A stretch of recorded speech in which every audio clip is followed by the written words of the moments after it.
শতাব্দীর রেকর্ড বৃষ্টিপাতে বন্যার কবলে বিপর্যস্ত সুনামগঞ্জ। 22 সালে রাস্তার মাঝে বন্যা, মানে একদম আমরা গলা ফানি হয়ে গেছে। দুইটা সাইডে গেছে বড় বড় গাবিন, হাঁস আছেন 14টা, আর মুরগ আছেন 20-22টা মতন আছেন। এগুলি আমার বন্যায় লেগে গেছে, অনেক ক্ষতিপূরণ আমার হয়ে গেছে।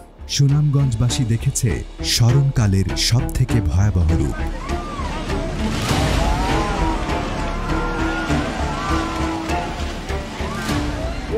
ডাকে পানি আছে, গরুও রাখে, বকরিও রাখে, মুরগিও সাইড বাজে হালাইছে।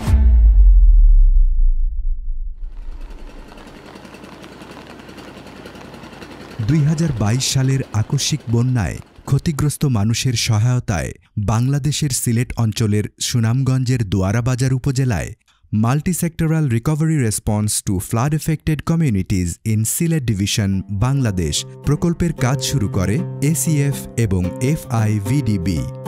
এই প্রকল্প প্রায় 1040 পরিবারকে খাদ্য, পুষ্টি, স্বাস্থ্যসহ বিভিন্ন সহায়তার মাধ্যমে জীবন রক্ষা এবং পুনর্গঠনের অগ্রণী ভূমিকা পালন করে। 9000 টাকা দিয়েছেন, বাজে 3 বান টিন আনাইছে। আগে গরুর ভিতরে হামাই অতন বাঙন লাগাইছি, মরিচ লাগাইছি, পেঁপে লাগাইছি, শক্ত লাগাইছি। এই প্রকল্পের আওতায় প্রতিটি পরিবারকে 9000 টাকা প্রদান করা হয়, যা তাদের স্বাভাবিক জীবনে ফিরে আসতে সহায়তা করেছে এবং এই টাকা তারা নিজেদের চাহিদা মতো ব্যবহার করতে পেরেছে। সেলাই মেশিন কিনতে পারছি, একটা পুরাতনই কিনছি, আর কিছু কাপড় চোপড় নিছি, সুতা নিছি। একটা সাইকেল কিনছি, আমার মন মতনে আমি একটা বাগান করছি।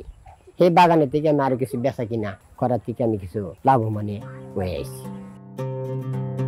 বন্যা পরবর্তী সময়ে স্বাস্থ্যসেবা উন্নয়নে মডেল মাদার অ্যাপ্রোচের মাধ্যমে স্যাম, ম্যাম শিশু চিহ্নিতকরণ, শিশুর স্বাস্থ্য সুরক্ষা, কিশোরী মেয়েদের জন্য স্কুলে ভেন্ডিং মেশিনের মাধ্যমে স্বল্পমূল্যে স্যানিটারি প্যাড সরবরাহ, মানসিক স্বাস্থ্য রক্ষায় বিভিন্ন গ্রুপ সেশন এবং সচেতনতা বৃদ্ধির জন্য বিভিন্ন কার্যক্রম পরিচালিত হয়।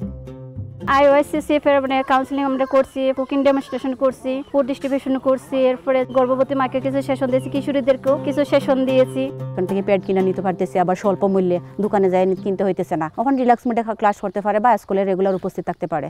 এসিএফ থেকে বাইফেল বাথরুম আসছে, পুক টুকু উঠে না, মাছিও বই না, মতে দুর্গন্ধ লাগে না, কোনো পেটে অসুখ হয় না, বাচ্চাদের কোনো রোগ বেমার হইতো না।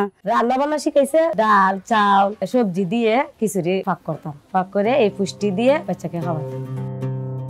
এই প্রকল্পের মাধ্যমে এই এলাকার 1040 পরিবার বন্যায় তাদের যে ক্ষয়ক্ষতি হয়েছিল তা পাশ কাটিয়ে ঘুরে দাঁড়াতে সক্ষম হয়েছে। এখন তারা নতুন করে স্বপ্ন দেখতে শুরু করেছে। প্রকল্পের মাধ্যমে 325 জন স্যাম এবং 700 ম্যাম শিশুকে বিভিন্ন সেবা প্রদান করা হয়। মোট 128টি টিউবওয়েল এবং 376টি ল্যাট্রিন স্থাপন করা হয়। এছাড়াও 1225 জনকে মানসিক স্বাস্থ্যসেবা প্রদান করা হয়েছে। 3টি স্কুলকে স্যানিটারি ন্যাপকিন ভেন্ডিং মেশিনের আওতায় আনা হয়েছে। এই প্রকল্পে মডেল মা 100 জন, যারা এই এলাকায় শিশু স্বাস্থ্য সুরক্ষায় কাজ করছে। আমাদের গ্রামে কিছু ল্যাট্রিন এবং টিউবওয়েল পাকাকরণ হয়েছে, এগুলো দিয়ে আমাদের গ্রামবাসী খুব ভালো আছি, সুস্থ আছি। 22-এর বন্যার যে ক্ষতিটা আমাদের হয়েছে, এইগুলো আমরা ফুরাইতে পারছি, এখন আগে চেয়ে অনেক ভালো আছি। আমার স্বামীর মাছের ব্যবসাটা আগে ছোট আছিল, এখন বড় হয়েছে, এখন আমি ভালো আছি। আমরা পরিষ্কার পরিচ্ছন্নতা সম্পর্কে জানছি, আগের চাইতে সুস্থ আছি। আমরা মানসিক চাপ থেকে মুক্ত হয়ে সুস্থ আছি।